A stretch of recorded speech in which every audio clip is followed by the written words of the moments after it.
Ayu mematung di ambang pintu.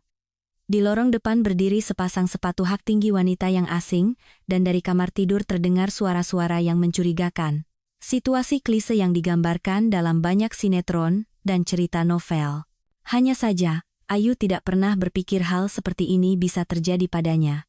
Dengan kaki yang terasa seperti kapas dan nyaris tak bisa digerakkan, ia berjalan menuju kamar tidur dan membuka pintu. Ia tidak salah. Bima sedang memeluk seorang gadis berkaki jenjang dengan rambut berwarna terang di ranjang mereka. Seketika, tenggorokannya terasa tercekat, nyaris meledak menjadi isak tangis yang putus asa. Namun, Ayu memutuskan tidak akan memberikan kepuasan pada mereka berdua untuk melihat air matanya. Berbalik, ia keluar dan membanting pintu dengan keras. Setelah berlari keluar dari gedung apartemennya, ia menghirup udara dengan rakus, bernapas dengan berat sambil mencoba menenangkan diri, tetapi tidak berhasil. Air mata membakar kulit wajahnya, bagaimana bisa dia melakukan ini? Tanyanya keras-keras. Seorang pejalan kaki bahkan menoleh, mengira pertanyaan itu ditujukan kepadanya, tetapi Ayu cepat-cepat berjalan menjauh dari rumah yang telah lama ia anggap sebagai miliknya. Aku akan mengambil barang-barangku besok, atau lain hari, pikir Ayu, sedikit lebih tenang. Meskipun di alam bawah sadarnya ia sudah tahu bahwa ia tidak akan pernah kembali ke sana lagi, menenggelamkan wajahnya di syal tipisnya, gadis itu bergegas menuju kafe terdekat karena di luar, hujan deras mulai turun tak terkendali. Awan hujan yang gelap menggantung rendah, dan angin bertiup begitu kencang hingga terasa menusuk tulang. Masuk ke dalam kafe, Ayu dengan ngeri menyadari bahwa dompetnya tidak ada. Setelah merogoh sakunya, ia berhasil mengumpulkan cukup uang receh untuk secangkir kopi. Tanpa uang, sekarang tanpa pria yang kucintai, pikir gadis itu sambil menyesap kopi yang harum. Untung saja ia secara refleks memasukkan ponsel ke sakunya, kalau tidak, ia juga akan terputus dari dunia luar. Ketika ia berhasil sedikit menghangatkan diri, seorang pelayan memberitahu bahwa kafe akan segera tutup. Ayu bergidik, malam itu terasa sangat dingin dan basah karena hujan. Ia tidak bisa pulang, tidak ingin melihat orang yang telah mengkhianati dan menginjak-injak perasaannya. Selain ponsel, di sakunya ada seikat kunci. Salah satunya adalah kunci ruang kerjanya. Rencana pun tersusun, jadi Ayu bergegas menuju kantor penerbitan tempat ia bekerja selama beberapa tahun. "Siapa di sana?" tanya seorang satpam tua. "Oh, Mbak Ayu. Maafkan orang tua ini, tidak mengenali Mbak.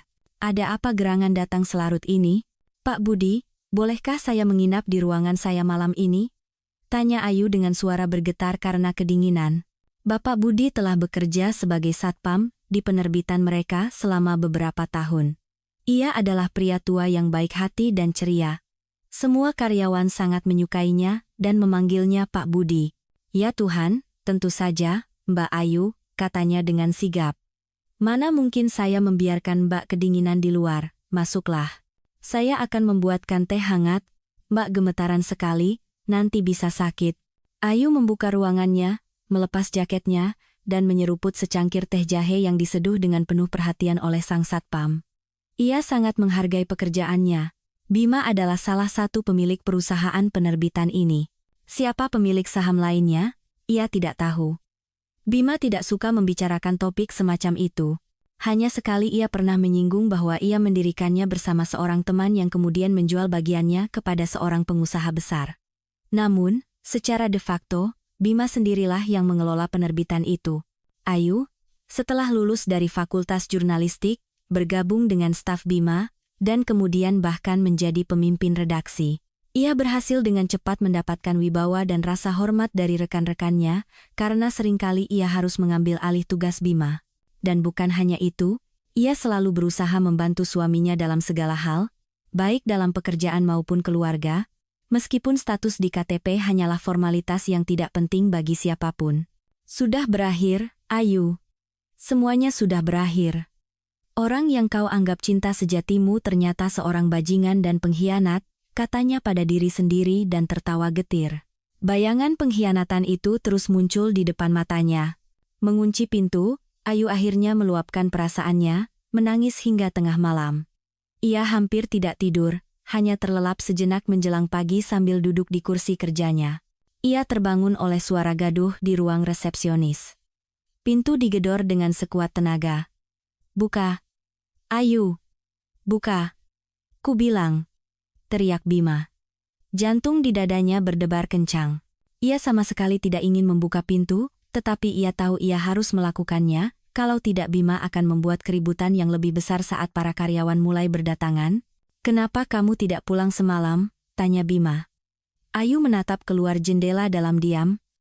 Ia takut Bima akan melihat air matanya. "Tidak, aku tidak akan memberinya kepuasan seperti itu," pikir Ayu sambil mengepalkan tangannya begitu erat hingga kukunya menancap di kulit. Ayu berbalik, berusaha menatap Bima dengan ekspresi tenang. "Saya tidak ingin mengganggu Anda, Bapak Bima, dari urusan-urusan penting."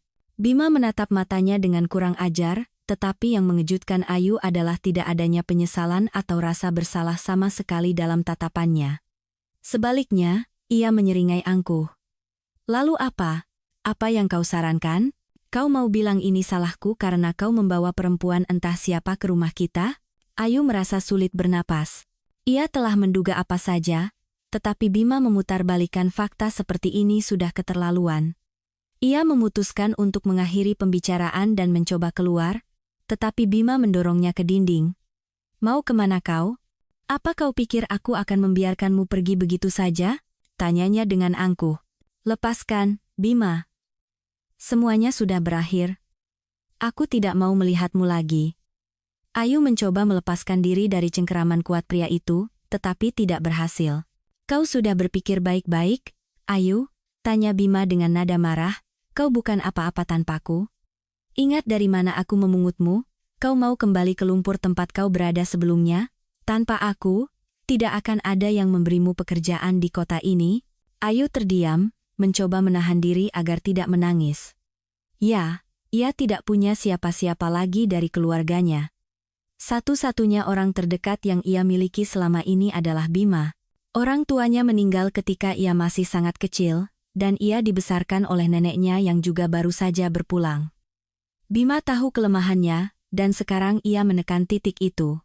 "Sayang sekali selama bertahun-tahun aku tidak bisa melihat siapa dirimu sebenarnya," kata Ayu, merasakan cengkeramannya sedikit melonggar. Gadis itu berhasil melepaskan diri dan berlari menjauh, tidak sanggup lagi menahan isak tangisnya. Kekosongan hitam yang besar terbentuk di dalam jiwanya, menimbulkan perasaan putus asa yang total. Setelah berlari cukup jauh dari kantor penerbitan, Ayu berhenti, pikirannya kacau. Bagaimana sekarang harus hidup dan apa yang harus dilakukan, ia tidak tahu.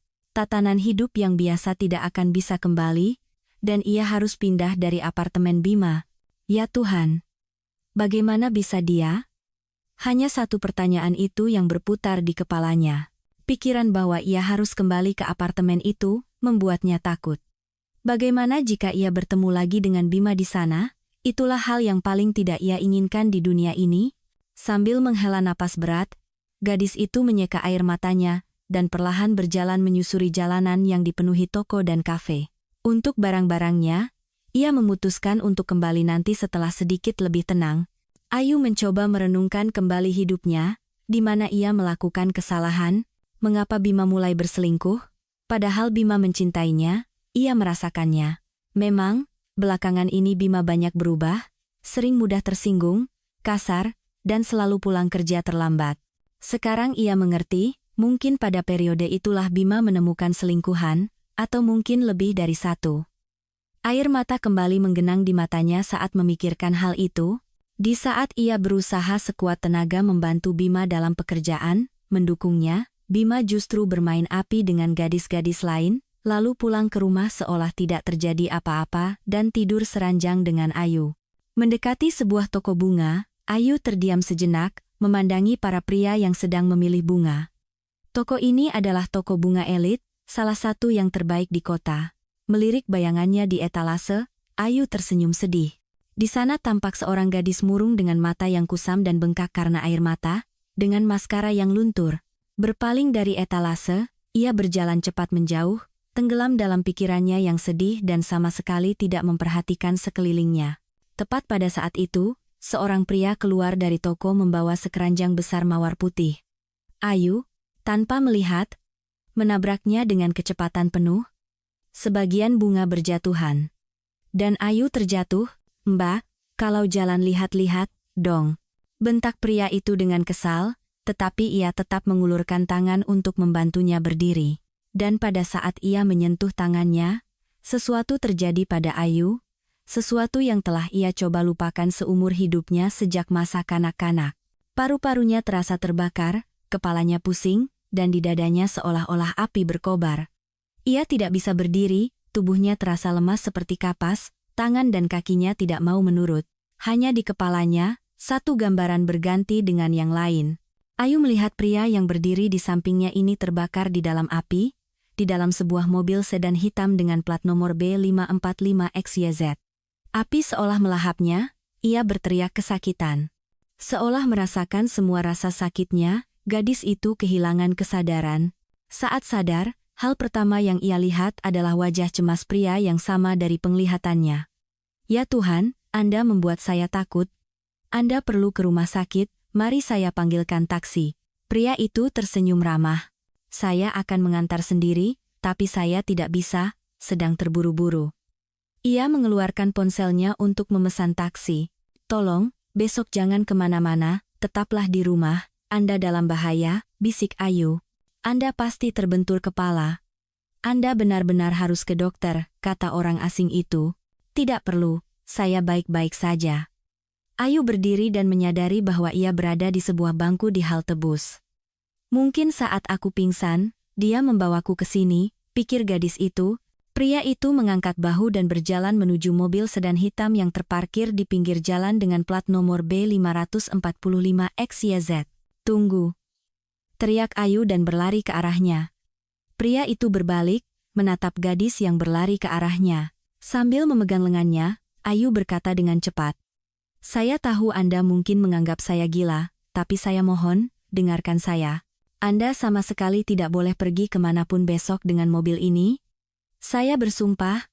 Tolonglah. Kalau tidak, nyawa Anda dalam bahaya." Pria itu tersenyum, tampak jelas bingung dengan apa yang didengarnya. "Mbak, sebaiknya Anda pulang. Anda benar-benar kelelahan." Ayu menghela napas berat. Tentu saja dia tidak percaya. Ayu sendiri akan menganggap dirinya gila jika ia tidak tahu tentang kemampuannya. Sambil mencoba menata pikirannya, ia berjalan lesu menuju rumah Bima. Ia harus mengambil barang-barangnya. Ayu memiliki sebuah apartemen kecil di pinggir kota yang ia sewakan. Ia harus memberitahu penyewanya bahwa ia sangat membutuhkan tempat tinggal itu.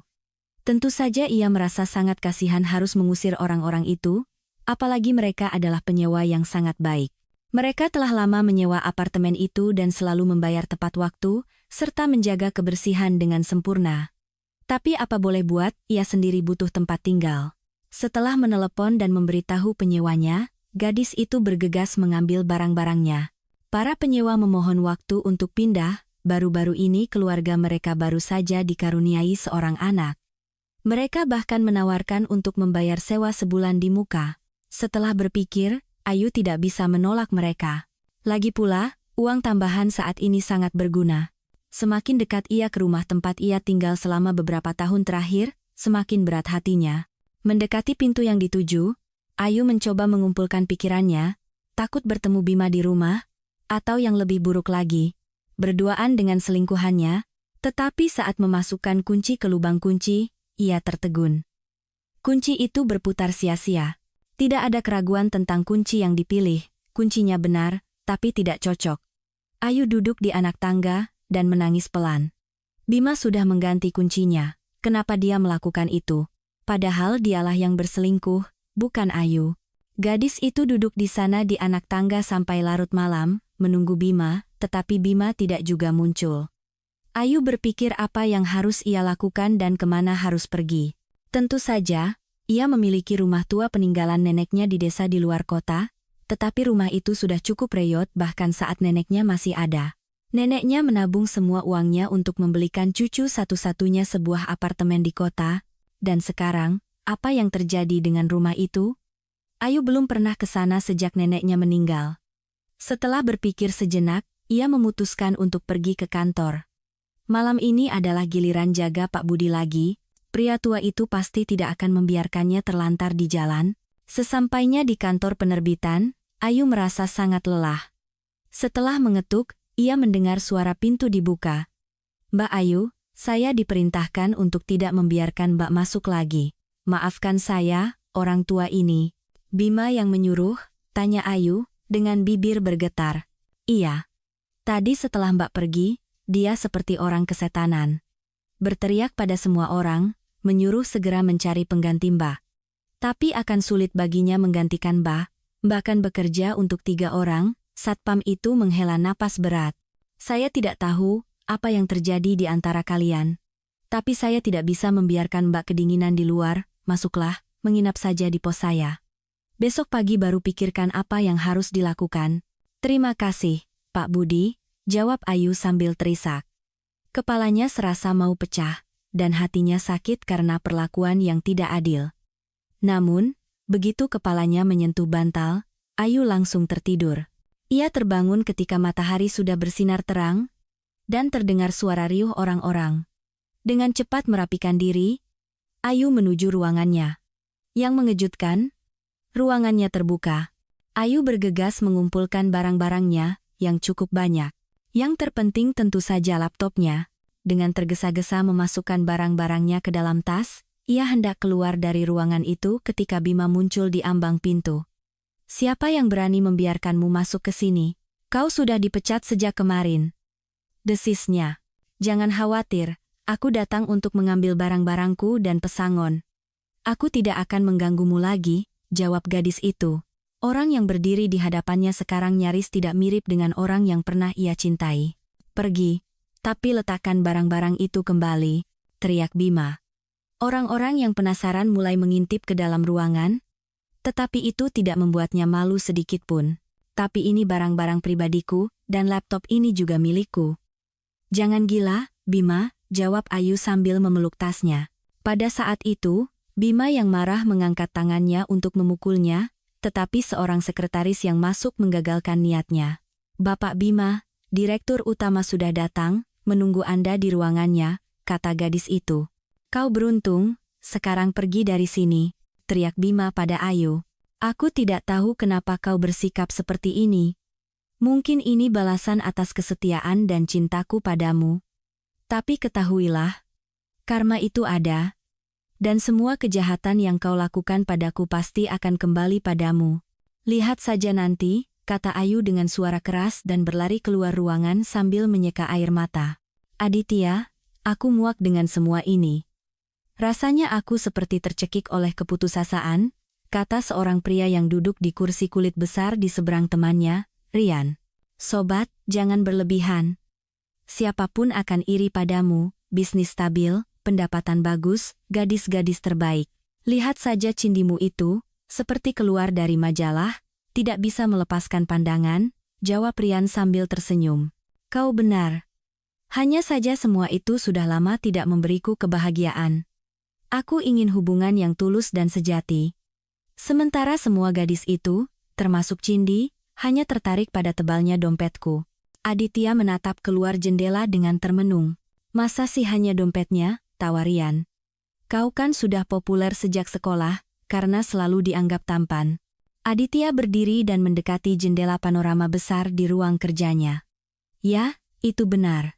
Ia selalu diminati oleh kaum hawa, dan ketika ia punya uang, popularitasnya berlipat ganda.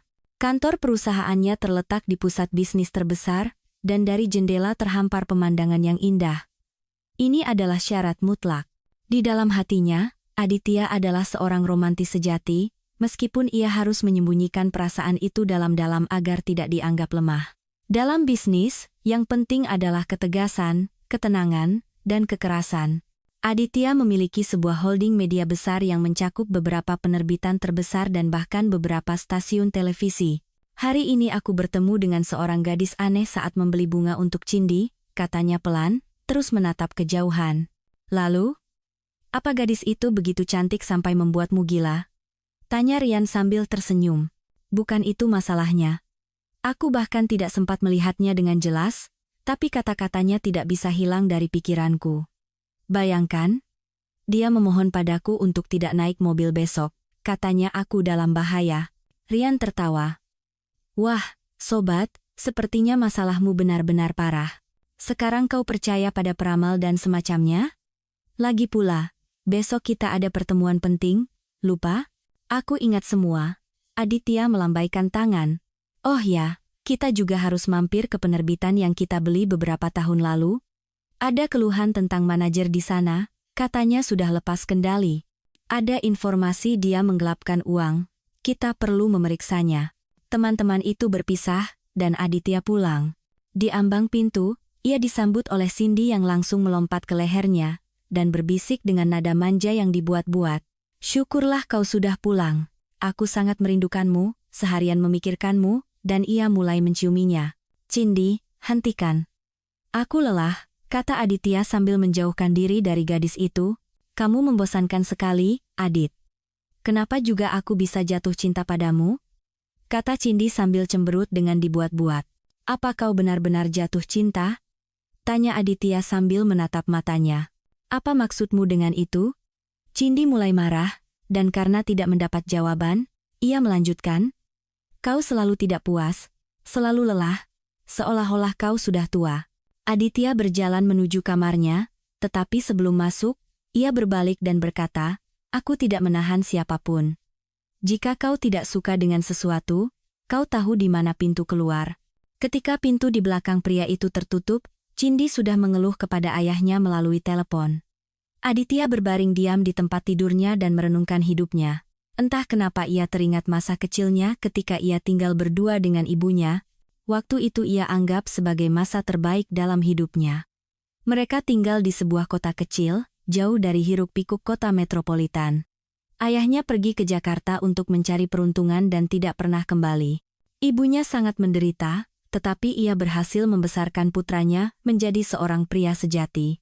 Ketika Aditya menyelesaikan sekolah, ayahnya tiba-tiba muncul dan menawarinya untuk kuliah di universitas ternama di Jakarta, dan setelah lulus, menjanjikan pekerjaan yang baik. Seperti yang kemudian Aditya sadari, ayahnya tidak berhasil memiliki anak lagi dengan keluarga barunya. Itulah sebabnya ia teringat pada putra kandungnya. Saat itu, ayahnya sudah bukan orang miskin, jadi ia ingin melibatkan putra satu-satunya dalam bisnisnya. Awalnya, Aditya menolak, dendamnya pada ayahnya masih besar, tetapi ibunya bersikeras agar ia pergi. Akhirnya, pemuda itu menyerah. Setelah lulus dari universitas, ia mulai bekerja untuk ayahnya. Begitu ia sedikit mandiri, ia bergegas memisahkan diri, dan membuka usahanya sendiri, yang semakin hari semakin berkembang. Dengan Cindy, ayahnya yang mengenalkan mereka. Gadis itu adalah putri seorang mantan jaksa. Meskipun setelah ayahnya pensiun kondisi keuangan keluarga tidak begitu baik, koneksinya masih sangat luas. Nak, nikahi Cindy. Kau tidak akan menyesal. Gadis itu cantik sekali, dan dia sangat menyukaimu. Koneksi ayahnya akan membuka semua pintu bagi kita, bujuk ayahnya dengan antusias. Dan memang, pada awalnya hubungan mereka berjalan baik, sampai Aditya menyadari bahwa mereka tidak memiliki minat yang sama, bahkan untuk sekadar mengobrol pun tidak ada topik. Semuanya sudah jelas tanpa perlu dibicarakan. Teman-temannya memuji kecantikan Cindy, tetapi itu tidak membuatnya merasa lebih baik.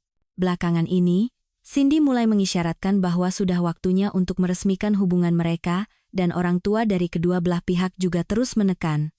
Aditya terus menunda lamaran, dan akhir-akhir ini, ia semakin sering berpikir untuk putus. Tiba-tiba ia teringat gadis yang ditemuinya pagi ini. Dan entah kenapa, kenangan itu membuatnya tersenyum. Mengambil telepon, Aditya menelepon Rian.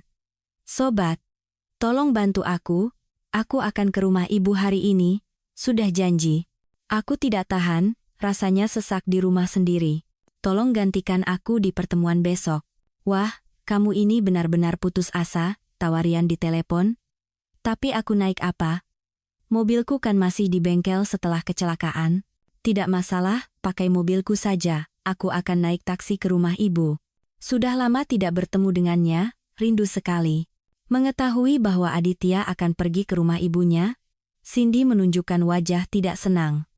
Adit, kukira kita akan pergi ke klub? Bersenang-senang. Apa yang kau cari di kampung itu? Kampung yang kau sebut itu, adalah kota kelahiranku, tempat aku dilahirkan dan di mana banyak kenangan indah terikat. Selain itu, di sana tinggal orang yang paling dekat denganku, jawab Aditya. Kalau begitu, ajak aku juga. Akhirnya aku bisa bertemu dengan ibumu. Pernikahan sudah di depan mata, tapi kita belum saling kenal. Cindy seperti biasa memasang wajah sedih. Tidak perlu. Pergilah bersenang-senang dengan teman-temanmu. Aku ingin sendiri. Aditya berbalik, menelepon taksi. Ia tahu bahwa gadis seperti Cindy tidak akan disukai ibunya. Ibunya adalah orang yang peka dan akan langsung mengerti bahwa tidak ada perasaan di antara mereka, padahal ibunya selalu mengajarinya bahwa menikah harus karena cinta. Cindy, untuk basa-basi, masih memohon sedikit lagi, tetapi karena tidak mendapat persetujuan dari tunangannya, ia pergi ke klub bersama teman-temannya. Aditya, sebaliknya, memutuskan untuk mengunjungi penerbitan itu pagi-pagi sekali. Ia tidak bisa tidur, pikirannya kacau. Sesuatu seolah membebaninya, rasanya seluruh hidupnya sedang menuju kehancuran. Ya, ia tidak punya masalah dengan uang, tetapi itu tidak cukup. Ia hanya membutuhkan seseorang yang akan mencintainya dengan tulus dan mendukungnya, dan yang akan ia cintai juga. Suatu kali ia mencoba berbicara dengan ayahnya tentang hal ini, tetapi ayahnya hanya tertawa. Nak, tinggalkan omong kosong itu untuk orang-orang miskin yang bodoh. Apa ayah dan ibu tidak saling mencintai? Aditya terkejut. Dulu cinta, dan lihat apa hasilnya. Kehidupan sehari-hari dengan cepat menghancurkannya. Aku muak dengan kemiskinan dan pergi. Syukurlah aku melakukannya demi perjodohan yang menguntungkan. Ayahnya tersenyum sinis. Dan seperti yang kau lihat, ini menguntungkan semua orang. Jika aku tidak pergi saat itu, kita akan terus miskin di lubang itu. Dan sekarang, berkat aku, kau adalah seorang pengusaha sukses, memiliki semua yang kau inginkan. Ayahnya berdiri, berjalan diam-diam di sekitar ruangan, dan mengangkat alis. Jangan bilang kau menyesal dengan apa yang terjadi. Hanya orang bodoh, lemah, dan cengeng yang bisa berpikir seperti itu. Aditya nyaris tidak bisa menahan diri untuk tidak membentak ayahnya, tetapi sambil mengepalkan tangannya karena marah, ia berhasil menahan diri. Ia benar-benar tidak ingin terlihat lemah di mata ayahnya. Sepanjang hidupnya, ia mencoba membuktikan kepadanya bahwa ia bisa tumbuh menjadi orang yang layak tanpanya. Itulah sebabnya ia bekerja seperti orang gila untuk membangun bisnisnya sendiri dan memisahkan diri dari ayahnya. Ya, awal yang diberikan ayahnya sangat berharga, karena itu, Aditya diam saja. Percakapan ini sering muncul kembali dalam ingatan Aditya. Dan sekarang, ketika ia sama sekali tidak bisa tidur, hal itu muncul lagi di benaknya. Ia baru bisa tidur menjelang fajar, dan tak lama kemudian alarm berbunyi. Mengingat janjinya untuk memberikan mobilnya kepada temannya, Aditya memanggil taksi. 40 menit kemudian, ia memasuki salah satu kantor penerbitannya. Namun, begitu ia masuk, ia mendengar teriakan keras, dan seorang gadis yang menangis berlari melewatinya, nyaris menabraknya. Di dalam gadis itu, ia mengenali kenalan barunya. Gadis itu bahkan tidak meliriknya. "Ada apa di sini?" tanyanya kepada sekretaris di ruang resepsionis. Gadis itu melihat sekeliling, takut ada yang mendengar, dan berkata, "Bapak Bima memecat Mbak Ayu kami. Padahal semua pekerjaan bergantung padanya, dia orang yang hebat, dan yang terpenting, jujur dan suka menolong. Sedangkan Bapak Bima." Yah, sekretaris itu sedikit ragu, kolektif tidak menyukainya. Begitu. Gadis itu menunggu reaksi atas pengakuannya, tetapi Aditya tidak menjawab apa-apa, memutuskan untuk segera menyelesaikan masalah dengan Bapak Bima. Bima datang beberapa menit kemudian. Aditya menatap tajam pria ini. "Jadi begini, Bapak Bima. Anda diangkat menjadi direktur penerbitan, tapi tidak ada ketertiban. Banyak keluhan tentang Anda." Aditya memulai. "Saya tidak tahu siapa yang menyebarkan gosip kepada Anda, tapi di sini semuanya baik-baik saja, dan mereka yang menyebarkan informasi bohong pasti entah pesaing atau karyawan yang dipecat dan sakit hati." Bima menatap direktur utama dengan angkuh, bahkan menantang. "Justru itu. Akhir-akhir ini, tingkat pergantian karyawan di sini sangat tinggi. Bisakah Anda jelaskan kenapa?" tanya Aditya. Pria yang duduk di hadapannya mulai membuatnya jengkel. "Kami sedang menyaring staf, hanya memilih spesialis yang hebat," jawab Bima cepat. "Saya perhatikan. Pokoknya, akan ada pemeriksaan mendadak di penerbitan ini, kata Aditya. Anda boleh pergi, Anda bebas. Pria itu cepat-cepat keluar, tetapi Aditya sempat melihat betapa tegangnya dia. Setelah melakukan beberapa panggilan ke kantor pusat, Aditya memerintahkan untuk mengirim spesialis terbaik untuk melakukan pemeriksaan di penerbitan ini. Dan sebelum pergi, ia meminta berkas Ayu yang dipecat secara tidak adil dari bagian personalia. Aditya naik taksi dan pergi ke rumah ibunya, tak lupa mampir ke toko untuk membeli semua yang diperlukan. Dari antisipasi bertemu dengan orang yang dicintainya, hatinya menjadi hangat dan gembira. Tempat di mana masa kecil dan remajanya berlalu tidak berubah sedikit pun sejak kunjungan terakhirnya. Sayangnya, ia tidak bisa sering datang ke sini karena jadwal yang padat. Setelah membayar sopir taksi, Aditya berdiri sejenak di depan gedung apartemen 5 lantai tempat ia dibesarkan. Berkali-kali ia menawarkan ibunya untuk pindah ke tempatnya, atau membeli apartemen di gedung yang lebih baru dan modern, tetapi selalu mendapat penolakan. Menghirup aroma hari yang sejuk setelah hujan, Aditya tersenyum dan masuk ke dalam gedung. Ibu Elina tidak menyangka akan melihat putranya, tetapi sangat senang dengan kedatangannya. "Nak, kamu baik-baik saja?" tanyanya. Hati-hati kepada putranya, yang dengan lahap menyantap makanan. "Iya, baik-baik saja, Bu," jawab Aditya singkat. "Biasanya kamu memberitahu dulu." "Jangan salah sangka, Ibu senang sekali melihatmu. Cuma kamu kelihatannya sedang sedih. Lelah dengan hiruk-pikuk kota, Bu, kangen rumah." "Sudah lama tidak bertemu Ibu, rindu." Aditya tersenyum seperti anak kecil. Ibu Elina tidak bertanya lebih lanjut, meskipun ia melihat putranya jelas sedang memikirkan sesuatu. Malam itu, untuk pertama kalinya setelah sekian lama, ia tidur nyenyak dan pulas, dan tidur hampir sampai siang keesokan harinya, setelah sebelumnya mematikan telepon. Ketika ia menyalakannya kembali, pesan-pesan berdatangan seolah-olah ia tidak aktif selama sebulan penuh. "Telepon aku segera." Pesan seperti itu dari temannya, Rian, tidak kurang dari 10. Di antara mereka ada juga pesan dari Cindy, tetapi ia memutuskan untuk mengurusnya nanti, urusan lebih penting. Rian langsung menjawab telepon. "Kau di mana saja? Di sini terjadi sesuatu. Aku kira terjadi apa-apa denganmu. Aku sudah membuat semua orang panik," teriak Rian di telepon. "Tunggu, ada apa?" Aditya terkejut. Ternyata mobil Aditya mengalami kecelakaan dan tidak bisa diperbaiki lagi. Malamnya, saat hendak pergi mengurus pekerjaan menggantikan Aditya, Rian teringat bahwa ia lupa dokumen penting di kantor, jadi ia meminta sopir untuk mengambilnya. Tetapi sopir itu mengalami kecelakaan parah yang menewaskannya. Menurut versi awal, rem dan tangki bensin mobil itu rusak. Mobil itu terbakar. "Ini bukan kebetulan, teman-teman sudah bilang," lanjut Rian, "kita berdua beruntung." Kasihan sopirnya, masih muda, baru saja bekerja. Aditya cepat-cepat bangkit dan bersiap-siap pulang. "Nak, kok sudah mau pergi? Ibu kan belum sempat ngobrol denganmu." Mata ibunya berkaca-kaca. "Aku harus pergi, Bu." "Maaf, aku pasti akan segera datang lagi, jangan khawatir." Aditya mencium ibunya dan hampir berlari menuju taksi. 3 hari kemudian, pemeriksaan resmi mengkonfirmasi dugaan tersebut. Pesangon yang diterima Ayu di kasir ternyata sangat kecil, meskipun gaji Ayu tidak terlalu tinggi dibandingkan dengan beban kerja dan tanggung jawabnya. Ia tidak pernah meminta Bima untuk menaikkan gajinya, merasa tidak enak dengan karyawan lain, semua orang tahu bahwa mereka tinggal bersama. Ayu merasa dengan begitu ia memberikan kontribusi yang tak ternilai bagi urusan keluarga bersama mereka. Ia sangat mencintai pekerjaannya, sayang sekali tidak ada yang menghargainya. Perjalanan 2 jam di kereta ekonomi yang dingin terasa tak berujung. Turun di stasiun yang dituju, Ayu bergidik. Angin menembus hingga ke tulang, dan perjalanannya masih jauh.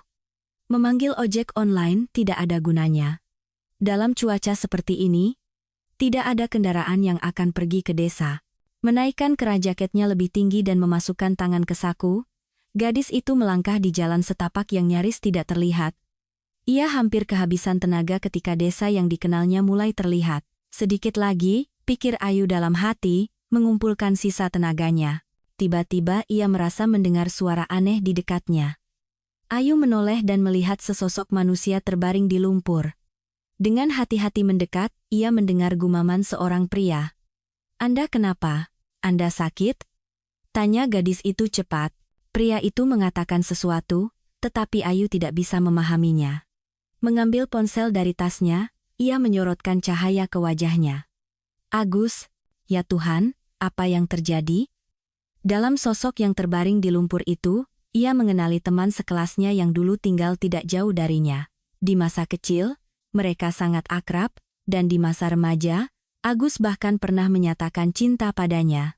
Setelah itu, neneknya memberitahu bahwa pemuda itu salah jalan, mulai minum-minum, dan sekarang, ia mengerti bahwa pemuda itu mabuk berat. Meninggalkannya terbaring di sini, ia tidak bisa. Dia bisa mati kedinginan dalam cuaca seperti ini. Siapa yang harus dihubungi, ia tidak tahu, dan ponselnya hampir habis baterai. Ayu melihat ke arah desa, tidak terlalu jauh lagi. Mengangkat pria itu, ia tidak sanggup, merobek beberapa kantong plastik dan mengikatnya. Gadis itu membalikan Agus dan menaruhnya di atas plastik. Dengan begitu, setidaknya ada sedikit luncuran di atas lumpur. Dengan cara lain, ia tidak akan bisa melakukannya. Tenaganya hampir habis, dan tangannya kaku karena kedinginan. Ibu Agus, Sofia, sangat berterima kasih kepada Ayu, bahkan membujuknya untuk menginap di rumah mereka, tetapi Ayu bergegas ke rumahnya sendiri. Pagar yang miring, cat yang terkelupas, semuanya menunjukkan bahwa rumah itu tidak berpenghuni. Meraba-raba kunci di tempat rahasia, Ayu menghela napas lega. Mereka selalu meninggalkannya di sana bersama neneknya. Di dalam rumah terasa dingin dan lembab. Salah satu jendela pecah. Kayu bakar di tumpukan kayu ternyata tidak banyak, seharusnya cukup untuk beberapa hari. Ayu cepat-cepat menyalakan tungku dan pergi mencari sesuatu untuk menambal jendela. Selain sepotong linoleum tua, tidak ada yang bisa ditemukan di gudang. Memutuskan untuk sementara menggunakan itu, gadis itu mulai bekerja. Beberapa saat kemudian, angin tidak lagi terlalu kencang masuk melalui jendela, dan kehangatan dari tungku perlahan memenuhi rumah. Ayu berbaring di tempat tidur, dan tertidur lelap. Ia terbangun karena rasa sakit yang tak tertahankan di tangannya. Warnanya tidak wajar. Ayu menyadari bahwa ia mengalami radang dingin. Pada saat itu, terdengar ketukan di pintu. Di ambang pintu berdiri, Ibu Sofia dengan sekeranjang di tangannya. "Ayu, apa kabar? Maafkan ibu tua ini, kemarin belum sempat berterima kasih padamu dengan baik, sibuk mengurus si pemabuk itu, kamu sudah pergi." "Tidak apa-apa, Bu. Mana mungkin saya meninggalkannya kedinginan di luar." Ayu tersenyum malu. "Silakan masuk, Bu. Tapi saya tidak punya apa-apa untuk disuguhkan, nanti saya ke warung beli bahan makanan." "Apa kau ini, Nak?" Bu Nani, pemilik warung, dalam cuaca begini tidak akan membuka warungnya. Terasnya tertutup lumpur sampai atap, dan tidak ada yang membersihkan. Ini, ibu bawakan sedikit oleh-oleh. Ada ayam kampung, telur, susu, dan tahu. Ibu juga taruh ramuan herbal untukmu. Bisa diminum tehnya. Dan selai." Wanita tua itu meletakkan keranjang di atas meja. Ayu mengeluarkan oleh-oleh itu dan berterima kasih pada tetangganya. Dunia ini memang tidak kekurangan orang baik, pikirnya. "Apa yang membawamu ke sini, Nak? Apalagi dalam cuaca buruk begini? Nenekmu bilang kamu sudah mapan di kota, semuanya baik-baik saja?" tanya Ibu Sofia. "Begitulah, Bu." Ayu menghela napas. Ia tidak ingin menceritakan detailnya. Setelah berpamitan dengan tetangganya, Ayu mulai membersihkan rumah dan memasak makan siang. Di dalam rumah, sudah cukup hangat. Di dalam sebuah peti tua di antara banyak barang, ia menemukan baju olahraga lamanya yang dulu pernah ia bawa. Neneknya selalu menyimpan barang-barang di peti, sambil berkata bahwa semuanya bisa berguna dalam hidup. Betapa benarnya beliau. Mengingat neneknya, air mata menggenang di matanya. Beliau seolah tahu segalanya lebih dulu. Tak heran di desa orang-orang bersikap waspada padanya, tetapi pada saat yang sama semua menghormatinya. Tidak ada yang tahu tentang kemampuannya, kecuali cucunya. Yang lain hanya bisa menduga-duga. Tangannya semakin sakit. Selain itu, tenggorokannya mulai sakit dan suhu tubuhnya naik. Di rumah tidak ada obat sama sekali, hanya rebusan herbal yang dibawa tetangga dan selai yang sedikit membantu. Bangun pagi, Ayu merasa kondisinya semakin buruk. Tenaganya hampir habis, demamnya tidak turun. Gadis itu sesekali jatuh tertidur. Ia bermimpi tentang neneknya dan masa-masa tanpa beban yang mereka lalui bersama. Orang tuanya meninggal dalam kecelakaan kerja ketika ia berusia hampir 7 tahun. Bus yang membawa mereka ke tempat kerja terbalik dan jatuh ke jurang. Semua selamat kecuali orang tua Ayu. Neneknya seolah tahu lebih dulu apa yang akan terjadi. Setelah dewasa, suatu hari Ayu bertanya padanya mengapa ia tidak melarang mereka pergi saat itu jika ia tahu segalanya. Bukan kuasaku untuk menentukan nasib orang, cucuku. Takdir tidak bisa dihindari, sepahit apapun bagi kita. Sejak saat itu, mereka tinggal berdua dengan neneknya. Wanita tua itu merawat cucunya sebisa mungkin. Ia bahkan berhasil membeli sebuah apartemen kecil di kota untuknya. Gadis itu sangat menyayangi neneknya, berusaha membantunya dalam segala hal. Bahwa ia juga mewarisi kemampuan dari neneknya, Ayu akan mengetahuinya sedikit lebih lambat, di usia remaja. Penglihatan itu jarang terjadi, tetapi sangat menakutkan bagi gadis itu. Ayu merasa seluruh tubuhnya terbakar, tetapi tenaganya untuk bangkit dari tempat tidur hampir tidak ada. Terdengar ketukan di pintu. Ayu mencoba mengangkat kepalanya dari bantal, berpikir bahwa siapapun yang ada di balik pintu pasti akan membantunya. Gadis itu mengumpulkan sisa tenaganya, dan perlahan berjalan menuju pintu depan. Ketukan itu terulang, dan dengan susah payah ia berhasil membuka pintu, tetapi begitu berhasil, ia nyaris tidak bisa melihat tamunya sebelum kehilangan kesadaran. Aditya putus asa. Tidak ada nomor rumah, apalagi nama jalan. Jadi, Aditya hampir kehilangan harapan untuk menemukan kenalan barunya yang bernama Ayu. Mengetuk salah satu dari sedikit rumah yang lampunya menyala, Aditya berharap bisa mendapatkan informasi tentangnya. Seorang wanita tua yang membuka pintu menatapnya dengan curiga. Saya hanya tahu satu gadis bernama Ayu yang mungkin Anda cari, jawab wanita tua itu.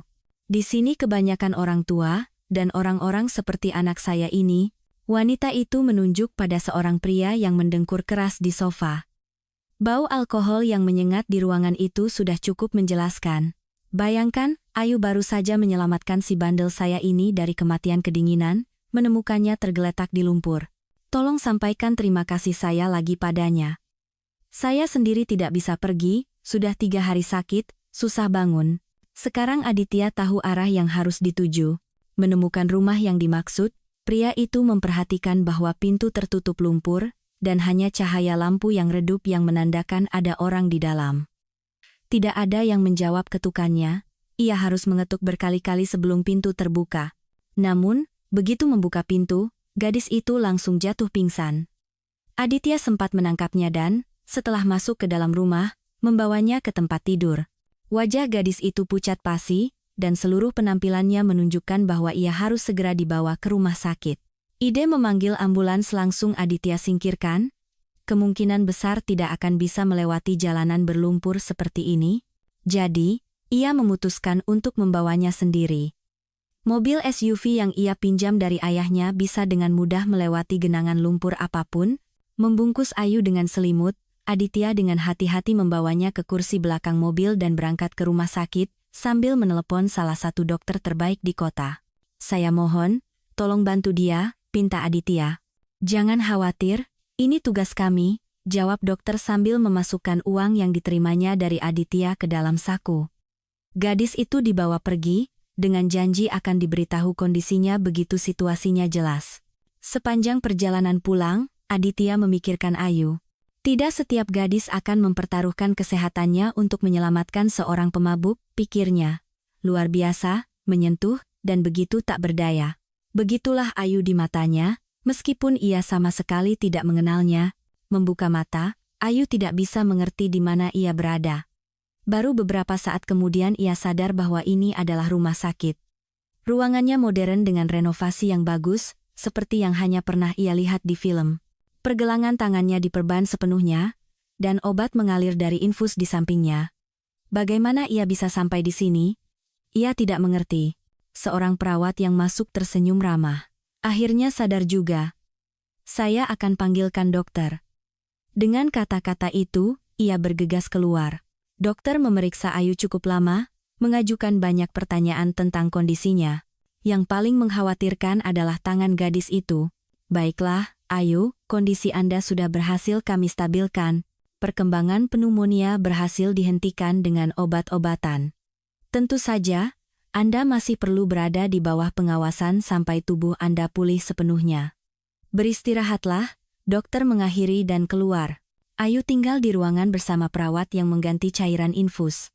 Suami Anda hebat, membawa Anda ke sini digendong, membuat seluruh rumah sakit heboh, dan mendapatkan obat-obatan paling mahal.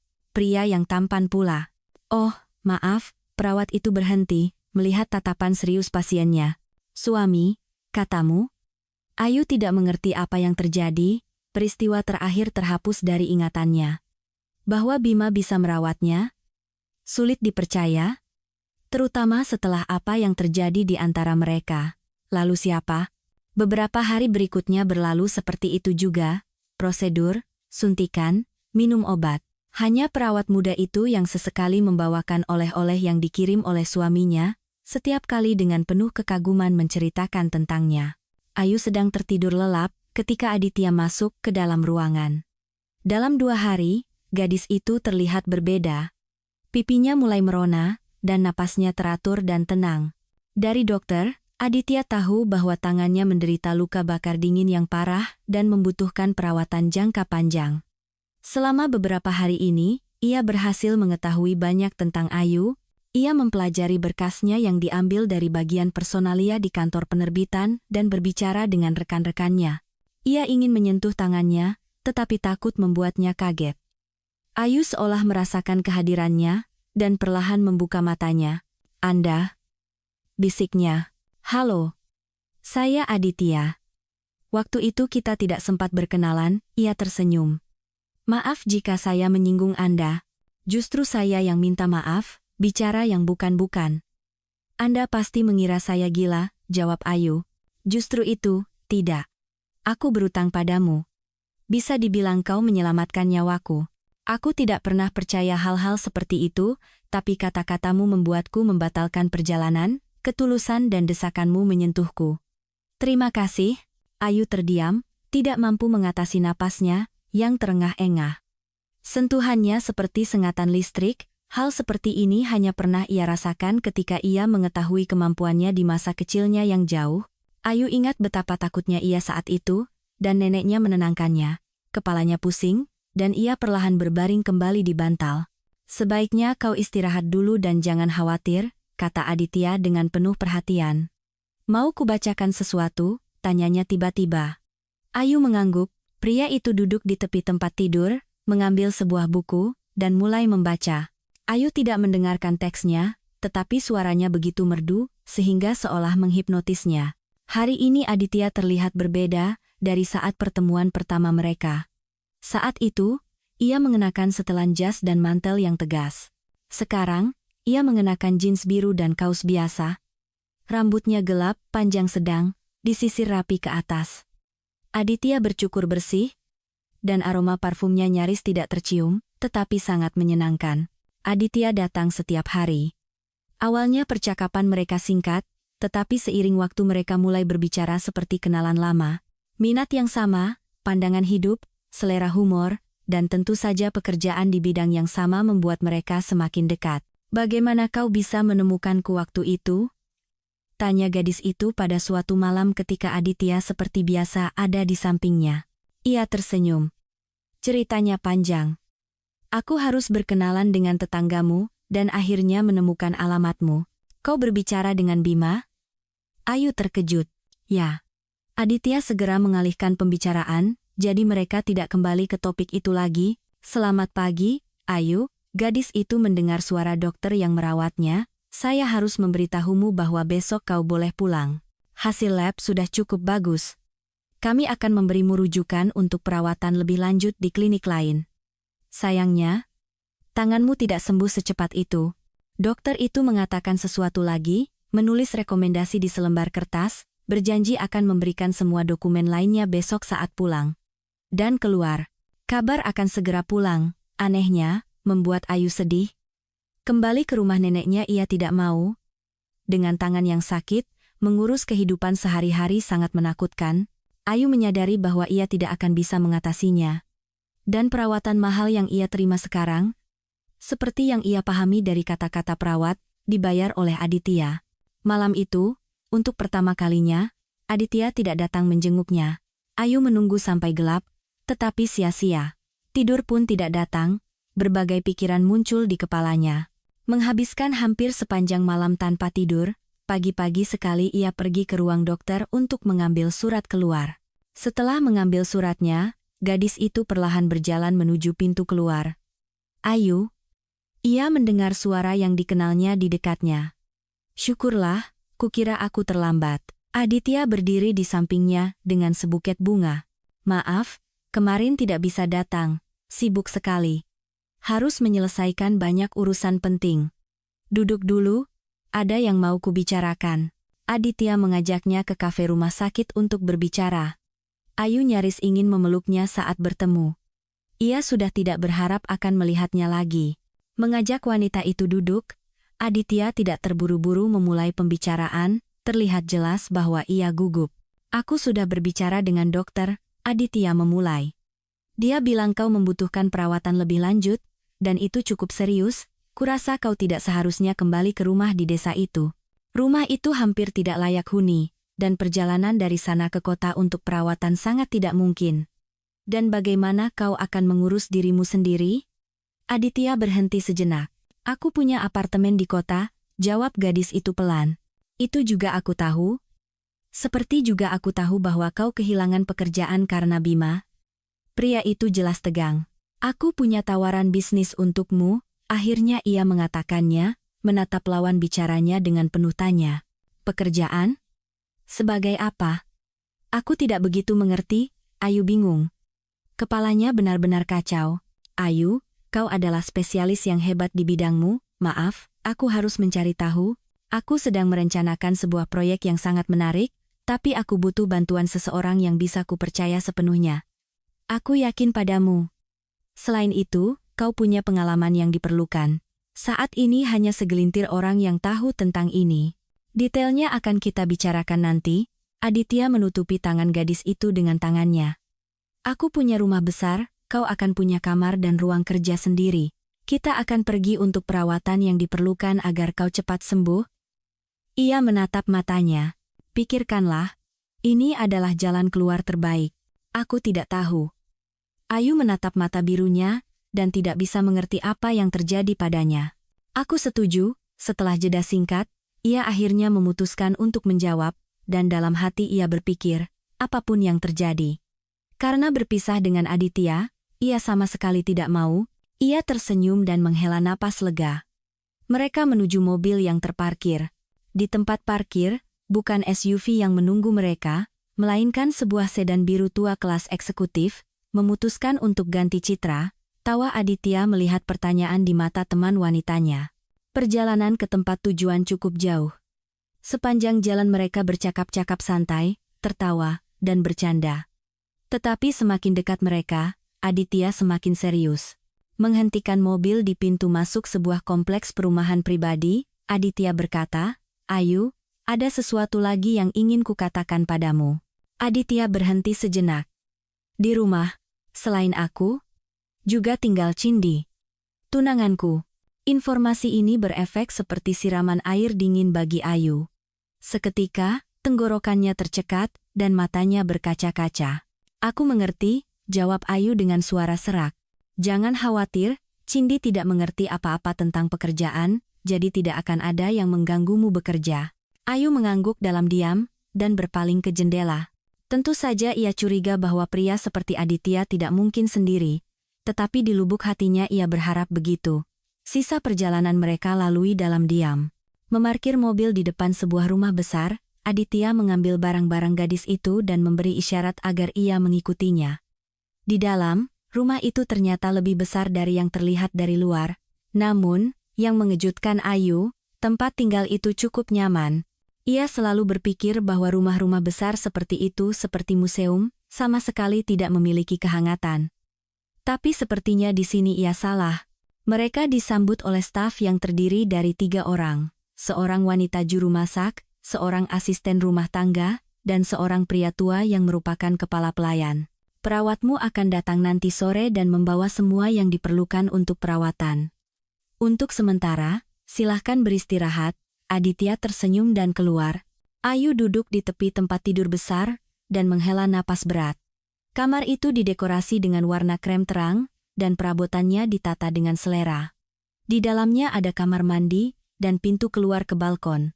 Ayu juga menemukan sebuah pintu yang menuju ke ruang kerja kecil, di mana sudah ada semua yang diperlukan untuk bekerja. Dengan cepat membongkar barang-barangnya yang tidak banyak dan mengenakan setelan rumah, Ayu memutuskan bahwa besok ia harus mengambil barang-barangnya dari rumah Bima, tetapi bagaimana caranya ia belum tahu. Menjelang malam, memang datang seorang perawat, merawat tangannya, dan memberinya obat yang diperlukan. Terlihat jelas bahwa wanita itu profesional, selain itu, ia juga sangat menyenangkan diajak bicara, sesuatu yang sangat dibutuhkan Ayu sekarang. Mendengar ketukan di pintu, Ayu terkejut. Itu adalah kepala pelayan yang bernama Victor. Pria itu mengundangnya turun ke ruang makan untuk makan malam. Ayu mengenakan sandal rumah dan mengikutinya. Ia memang sangat lapar, jadi gadis itu tidak menunda-nunda. Di meja makan yang sudah tertata, Aditya menunggunya. Ia tersenyum ramah, menunjuk ke kursi di seberangnya. "Kau bisa memaafkanku?" tanyanya. "Untuk apa?" Ayu tidak mengerti. "Karena hampir membuatmu mati kelaparan." Ayu tertawa. "Ah, tidak apa-apa. Gadis-gadis kan bagus, sesekali puasa." "Kau tidak perlu itu." Aditya mengedipkan mata dengan ceria, memandangi sosok Ayu. "Kulihat kalian di sini bersenang-senang." Mereka mendengar suara seorang wanita dari tangga. Seorang gadis turun dan mendekati meja makan. Suasana ceria dengan cepat menghilang. "Aditya, bisakah kau jelaskan siapa ini?" tanyanya dengan nada menantang. "Oh, ini Ayu, asisten pribadiku. Untuk sementara dia akan tinggal di rumah ini karena keadaan. Dan ini Cindy." Ia beralih ke tamunya. Tapi Ayu seolah membeku. Ia menatap Cindy dan tidak bisa mempercayai matanya. Gadis itu berambut pirang terang dan sangat mirip dengan gadis yang ia temui bersama Bima. "Sekarang kau akan membawa semua karyawan wanita ke rumah kita, atau ini ada yang istimewa?" tanya Cindy dengan kurang ajar. "Ke rumahku, maksudmu?" "Ayu menyelamatkan nyawaku, jadi aku berutang padanya." "Apa penjelasan itu cukup bagimu?" jawab pria itu dengan tenang. "Maaf, sepertinya saya akan ke kamar saja. Saya merasa tidak enak badan." Ayu berjalan menuju kamarnya ketika ia mendengar kata-kata Cindy. "Ya Tuhan, Adit, kau sudah gila. Lihat dia, asisten apa? Dia itu kampungan dengan piyama konyol." Cindy tertawa dengan tidak menyenangkan. Ayu tidak mendengar sisa percakapan itu. Jantungnya berdebar kencang. Mungkin ia salah, karena gadis dengan rambut seperti itu banyak sekali, dan imajinasinya hanya bermain-main. Beberapa saat kemudian, makan malam diantarkan ke kamar Ayu. Jam sudah menunjukkan larut malam. Setelah makan sedikit, ia sadar bahwa ia ingin minum teh. Kebiasaan ini sudah lama ia miliki. Ia suka minum teh sebelum tidur. Mereka selalu melakukannya bersama neneknya, menyeduh teh yang lezat dan mengobrol. Masalahnya hanya sekarang Ayu berada di rumah orang lain. Membuka pintu, gadis itu pergi mencari dapur. Di rumah itu lampu menyala redup, yang berarti kemungkinan besar semua orang sudah masuk ke kamar masing-masing. Menemukan dapur, Ayu menyeduh teh untuk dirinya sendiri. Di ruang tamu ada perapian besar, dan pemandangan dari jendela sangat menakjubkan. Tanpa menyalakan lampu, ia mendekati jendela. Pemandangan malam sangat pas. Ayu duduk dengan nyaman di ambang jendela dan mulai menikmati tehnya. Pada saat-saat seperti ini, ia sering teringat neneknya. Teringat bagaimana ia pertama kali memperkenalkannya dengan Bima, dan neneknya sangat tidak menyukainya. "Dia bukan orang yang tepat untukmu, cucuku. Hatinya busuk, kau mengerti. Kau akan banyak menangis karenanya," kata neneknya. Tetapi Ayu yang sedang jatuh cinta setengah mati, Bima tampak seperti pangeran dari negeri dongeng, cinta pertamanya. Setelah lulus, Ayu pindah ke apartemennya, menyewakan apartemen satunya kepada penyewa. Bima mempekerjakannya di penerbitannya, menjadikannya tangan kanannya, seperti yang kemudian Ayu sadari, itu hanya berarti Bima melimpahkan semua pekerjaannya padanya. Tapi memang begitu, Ayu sangat menyukai pekerjaannya, mengerjakan tugas dan perintah Bima di siang hari, dan bisa menulis artikel serta mengedit di malam hari, benar-benar tenggelam dalam pekerjaan kesukaannya. Baginya, gadis yang tidak berpengalaman, kehidupan keluarga seperti itu tampak ideal. Tenggelam dalam pikirannya, Ayu tidak langsung menyadari langkah kaki. Tidak mengganggu, ia mendengar suara Aditya di dekatnya. Ia berdiri dengan secangkir minuman hangat di tangannya. Ia mengenakan jubah mandi, dan rambutnya yang basah dan acak-acakan menunjukkan bahwa ia baru saja mandi. Ayu belum pernah melihatnya seperti ini. Pria itu duduk di sebelahnya. Aku juga tidak bisa tidur, katanya. Aku suka duduk dalam keheningan sebelum tidur dengan secangkir teh, berpikir, bermimpi. Aku juga, Ayu menghela napas. Dan aku juga suka melihat langit malam, bintang-bintang. Malam-malam seperti ini menginspirasiku untuk sesuatu yang baru. Aditya tersenyum. Kau gadis yang luar biasa, Ayu. Aku belum pernah bertemu yang seperti kau sebelumnya. Ceritakan bagaimana kau tahu bahwa aku dalam bahaya. Ayu sudah lama menduga akan mendengar pertanyaan ini. Aku sendiri tidak tahu bagaimana itu terjadi. Nenekku memiliki kemampuan firasat atau semacamnya. Sepertinya itu menurun padaku. Tapi itu terjadi sangat jarang, hanya beberapa kali. Dia selalu bilang bahwa penglihatanku adalah pertanda perubahan dalam hidup. Begitulah, tidak ada penjelasan lain. Terima kasih, bisik Aditya, menatap Ayu lekat-lekat. Keheningan itu berlangsung lama. Kurasa sudah waktunya tidur, senyum Ayu, mencoba mencairkan suasana. Ya, tentu saja. Beristirahatlah. Aditya mengucapkan selamat malam, tetapi ia sendiri tetap tinggal di ruang tamu. Duduk di kursi kulit yang nyaman di ruang kerjanya, Aditya minum kopi yang harum. Di seberangnya duduk Rian. Aku tidak mengerti kenapa kau membawanya ke rumah. Tentu saja Cindy menentangnya. Itu normal, ceramah Rian. Normal itu membantu orang. Apalagi kalau kita berutang pada mereka, jawab Aditya dengan termenung, menikmati kopinya. Sejak kapan kau jadi dermawan? Dulu aku tidak pernah melihat kecenderungan seperti itu padamu. Tunggu. Jangan-jangan kau suka dengan gadis itu? Rian tertawa. Dia bukan gadis sembarangan, tapi gadis yang sangat baik. Sudahlah, akhiri pembicaraan kita. Aku sangat sibuk. Maaf. Aditya memberi isyarat ke pintu. Ketika ia akhirnya sendirian di ruangannya, ia termenung. Di atas meja, di tempat yang paling terlihat, ada sebuah bingkai foto di mana mereka bersama Cindy. Mereka telah bersama selama beberapa tahun, tetapi menurut Aditya, mereka tidak pernah benar-benar dekat. Ya, tentu saja Cindy adalah gadis yang cerah dan mempesona, tetapi, telepon berdering. Ada pesan dari Cindy yang mengingatkannya tentang acara teater malam ini. Dalam kesibukan beberapa hari terakhir, ia benar-benar lupa. Ia sama sekali tidak ingin pergi, tetapi membayangkan bagaimana Cindy akan mengomelinya. Setelah penolakan, ia memutuskan untuk setuju. Ayu terbangun begitu matahari terbit.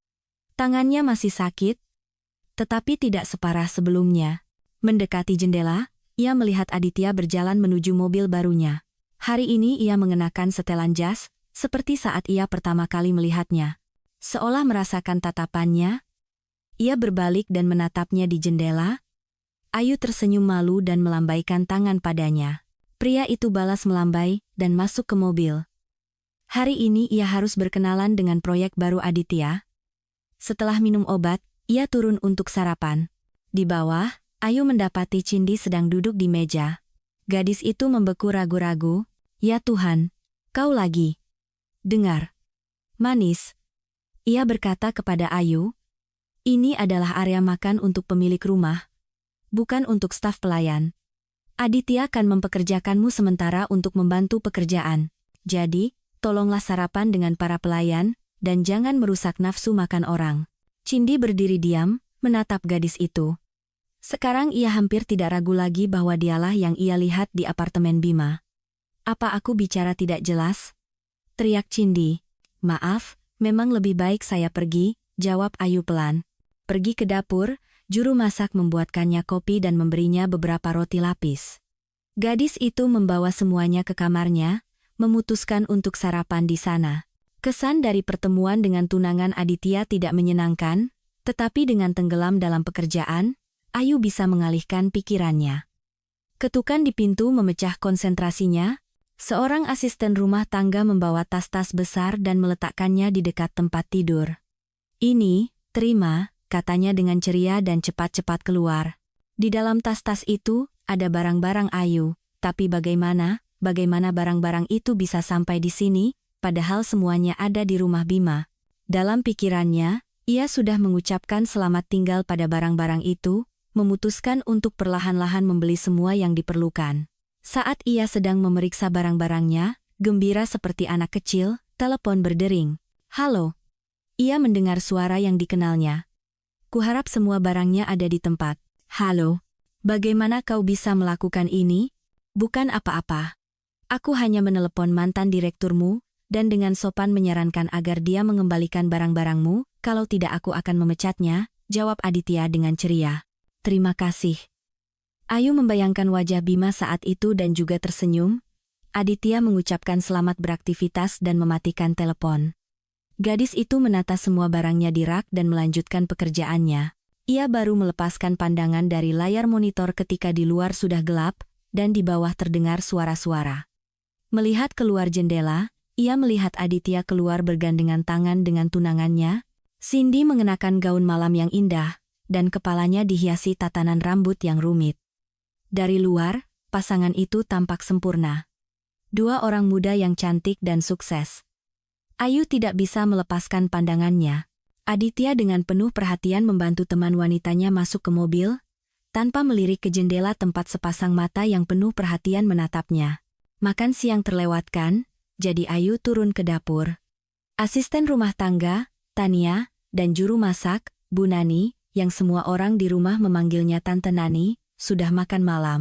Melihat Ayu, mereka mengundangnya ke meja. "Tuan meminta untuk menyampaikan agar besok pagi kau siap, akan pergi ke dokter," kata Tania. Ayu mengangguk sambil mengunyah sepotong ayam yang lezat. "Tante Nani, Anda benar-benar ratu dapur. Masakan selezat ini," pujinya pada juru masak.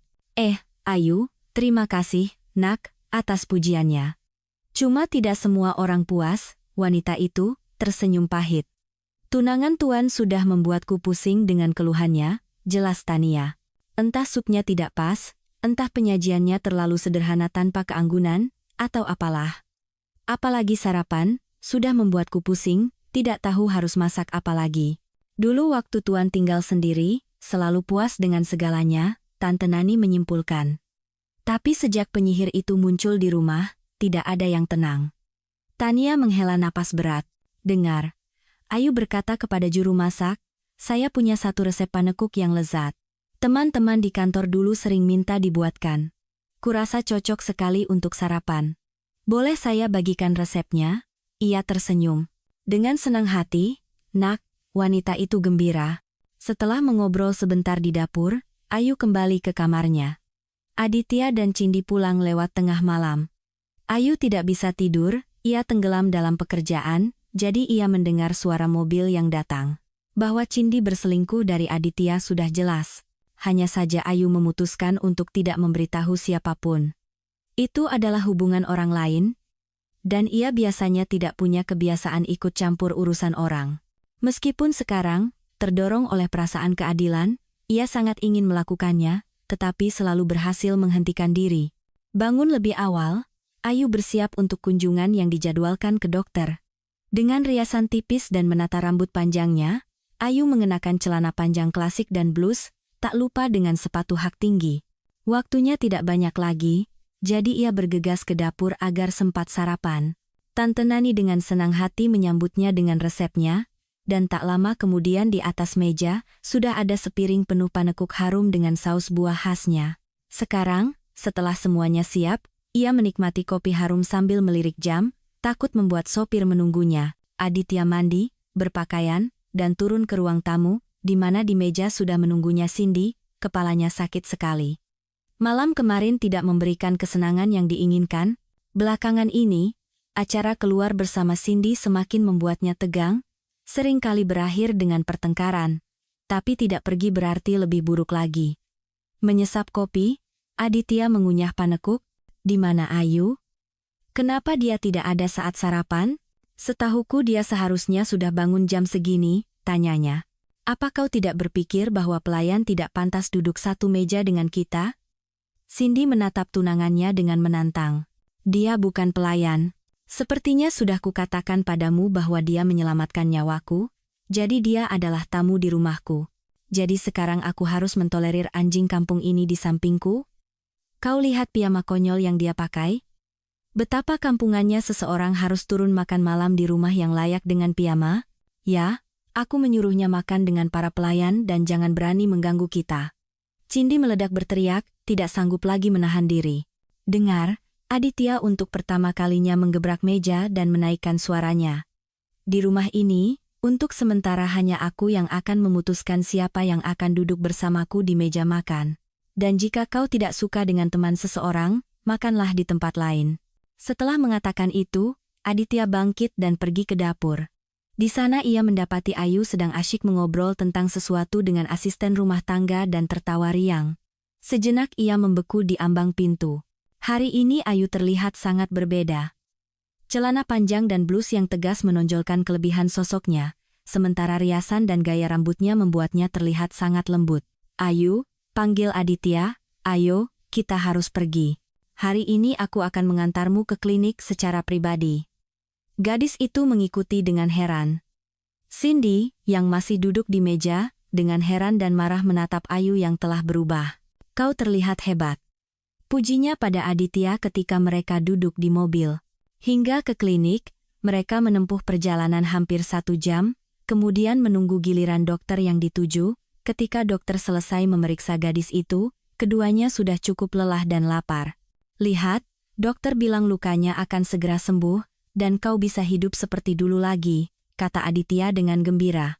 Ya, terima kasih banyak. Kalau bukan karenamu, aku tidak tahu apa yang akan terjadi padaku. Ayu menghela napas. Sudahlah, jangan dibahas. Aku hanya membalas kebaikanmu dengan kebaikan. Sekarang ayo kita makan siang di suatu tempat. Bisa mati kelaparan kita, canda Aditya. Mereka duduk di sebuah kafe di dekat situ.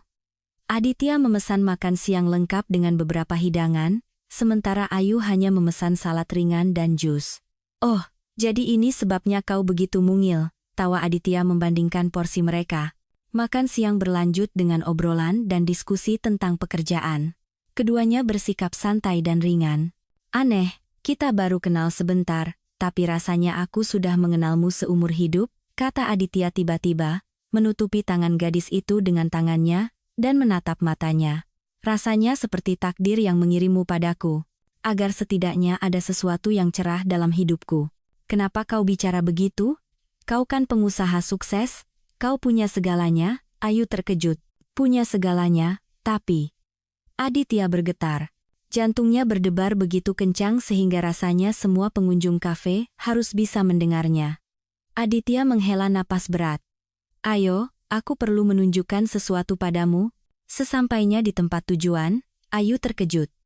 Sebuah gedung perkantoran besar dengan banyak bangunan pendukungnya menciptakan kesan bahwa mereka berada di sebuah kota mini. Ya, tapi aku tidak begitu mengerti. Bisnis yang kujalani sekarang aku dapatkan dengan bantuan ayahku. Dan tentu saja, dia tidak pernah melewatkan kesempatan untuk mengingatkanku tentang itu setiap saat. Ya. Aku sangat berterima kasih padanya atas awal karier yang dia berikan, tapi aku ingin membuktikan kepada semua orang, kepadanya, dan terutama kepada diriku sendiri, bahwa aku mampu melakukan sesuatu. Aku sudah lama berpikir, dan memutuskan untuk mewujudkan proyek mediaku sendiri. Aku ingin meluncurkan beberapa saluran TV, agensi periklanan, dan penerbitan. Pokoknya, banyak ide, dan aku ingin kau membantuku. Selain kau, tidak ada yang tahu tentang ini. Aku ingin ini tetap menjadi rahasia, setidaknya untuk saat ini. Maksudmu Cindy juga tidak tahu? Tanya Ayu, terkejut dengan informasi itu. Tidak. Kenapa? Kalian kan akan menikah? Cindy jauh dari semua ini. Dia pikir uang jatuh dari langit, jawab Aditya singkat. Mereka masih berada di sana beberapa waktu, melihat-lihat semuanya, dan menyusun rencana di mana dan apa yang akan ditempatkan. Mereka baru bisa pulang menjelang makan malam. Cindy, yang mengamati mereka dari jendela, benar-benar sesak karena marah. Semua rencananya untuk merebut hati tunangannya, yang belakangan ini sangat dingin padanya, hancur berantakan. Cindy berlari menyambut begitu Aditya dan Ayu masuk ke dalam rumah. Melompat ke arahnya, ia berbisik dengan manja, "Sayang, aku rindu sekali. Aku tidak makan malam tanpamu. Sekarang aku akan suruh siapkan meja." "Ayu, kuharap Anda bergabung dengan kami. Kurasa lebih baik aku makan di dapur saja," jawab Ayu.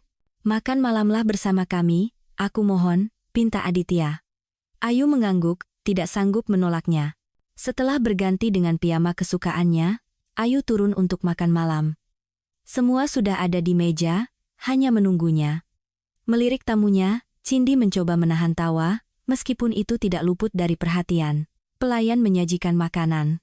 "Nani, aku ingin besok sarapan panekuk lezat seperti pagi ini. Itu mengingatkanku pada rasa masa kecilku," Aditya tersenyum. "Tuan Aditya," dengan senang hati. "Cuma bukan saya yang membuatnya, tapi Mbak Ayu," juru masak itu mencoba membela diri. "Benarkah?" Ia terkejut, menatap Ayu. "Selain semua kelebihanmu, kau juga pandai memasak," pujinya. Ayu tersenyum malu. "Kau berlebihan. Cuma kami tidak pernah punya pelayan. Jadi aku dan nenek sering membuat kue untuk minum teh. Aku suka bau kue yang dipanggang.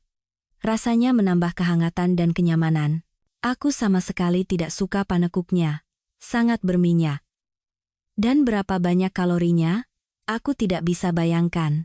Sebaiknya kau kurangi makan kue, Ayu, kalau tidak mau jadi gemuk," kata Cindy dengan sarkasme. Pelayan pergi ke dapur, dan mereka yang duduk di meja akhirnya mulai makan malam, melanjutkan percakapan. Lebih tepatnya, Ayu makan dalam diam, sementara Aditya dan Cindy yang berbicara. "Ayu, boleh saya tanya, di pasar mana Anda membeli piyama konyol ini? Setiap kali saya melihat Anda memakainya, saya tidak bisa menahan tawa." Cindy tertawa dengan tidak menyenangkan. "Baju ini diberikan oleh seseorang yang sangat baik, jadi sangat berharga bagiku. Berbeda dengan Anda, saya lahir di keluarga sederhana di mana kenyamanan lebih dihargai daripada pamer pakaian dan kemewahan. Maaf, saya akan pergi, saya sedikit lelah." Ayu keluar dan cepat-cepat menuju kamarnya. "Kenapa kau selalu mengganggunya? Apa kau tidak bosan?" tanya Aditya. "Aku hanya bertanya. Aku tidak tahan dengan gadis-gadis desa ini, dan kau, apa kau lupa bahwa aku juga dari provinsi? Mungkin kau mau menertawakanku juga?" Ayu punya pendidikan yang bagus, pengalaman kerja yang hebat, dan hati yang suka menolong. Apa yang bisa kau lakukan? Aditya meninggikan suaranya. "Mungkin kau mau menukarku dengan si kampungan ini? Kau bawa dia ke sini, sekarang semuanya jelas. Semoga kau tidak menyesal." Setelah mengatakan itu, Cindy keluar dari meja makan. Aditya tidak bisa tidur. Malam ini ia tidur di ruang tamu, Ayu tidak keluar dari pikirannya. Bersamanya terasa mudah dan nyaman, bisa menjadi diri sendiri. Dan lagi, ia sangat tertarik padanya. Beberapa hari terakhir mereka banyak menghabiskan waktu bersama. Mungkin bahkan di rumah sakit ia sudah menyadari bahwa Ayu bukan sekadar orang kebetulan dalam hidupnya. Pagi harinya, Aditya bangun dengan kepala berat, ditambah lagi dengan telepon dari ayahnya yang dengan suara tidak senang memintanya bertemu. Hari itu, sepertinya akan padat. Belakangan ini, berkomunikasi dengan ayahnya tidak menimbulkan emosi positif, hanya omelan dan tuntutan. Itulah sebabnya Aditya memutuskan untuk memulai bisnisnya sendiri, dari nol, tapi untuk saat ini, tidak ada yang boleh tahu kecuali Ayu, hanya padanya ia bisa percaya. Belakangan ini, gadis ini tampak seperti secercah cahaya dalam hidupnya yang kelabu. Semakin banyak waktu yang mereka habiskan bersama, dan setiap hari Aditya semakin menyadari bahwa gadis ini menariknya semakin kuat. Kesederhanaan dan spontanitasnya, dipadukan dengan etos kerja yang luar biasa, benar-benar membuatnya kagum. Ia begitu menyatu dengan proyek baru itu sehingga ia benar-benar hidup di dalamnya, menawarkan banyak ide cemerlang. Gedung perkantoran besar di pusat kota itu tampak menonjol di antara pusat-pusat bisnis lainnya. Ayahnya suka pamer, berbeda dengan putranya yang, sekeras apapun ia mencoba, justru menyukai kesederhanaan dalam segala hal. Ada urusan mendesak apa? Tanya Aditya sambil masuk ke dalam ruangan yang luas. Aku tidak akan berbelit-belit, langsung ke intinya saja. Kemarin Cindy meneleponku, mengeluh, pria itu berhenti sejenak dan menatap putranya dengan penuh tanya. Oh, jadi begitu? Aditya tersenyum sinis. Dan kau memutuskan untuk menjadi penengah dan mak comblang, benar begitu? Jangan berlebihan. Nasibmu bukan tidak kupedulikan. Jika kau melakukan hal-hal bodoh, siapa yang akan menuntunmu selain ayah kandungmu? Apa ayah tidak merasa bahwa waktu untuk mendidik sudah lama berlalu, dan anak laki-laki yang saat itu lebih membutuhkanmu sekarang, sudah cukup dewasa untuk memutuskan urusan pribadinya sendiri? Jawab Aditya dengan kesal. Jangan bodoh, nak. Cindy adalah pilihan ideal untukmu, dan koneksi ayahnya akan membuka banyak pintu bagi kita. Lagi pula, gadis itu jatuh cinta padamu, kenapa kau membawa gelandangan ke rumah? Aditya menatap tajam ayahnya, dan nyaris tidak bisa menahan diri untuk tidak berteriak. Ayu bukan gelandangan, tapi gadis yang sangat cerdas dan baik, yang kalian semua masih harus banyak belajar darinya. Dan siapa yang akan kubawa ke rumahku, itu keputusanku sendiri. Ia berdiri dan berjalan menuju pintu keluar. Berbalik di ambang pintu, ia berkata, kuharap kita sudah saling mengerti. Setelah mengatakan itu, ia keluar dari ruangan ayahnya. Di hatinya terasa tidak enak. Ia tidak ingin melihat siapapun, hampir tidak ada. Masuk ke mobil, ia pergi ke tempat di mana ia berencana untuk mengorganisir proyek barunya. Ayu ada di sana, pekerjaan berjalan lancar.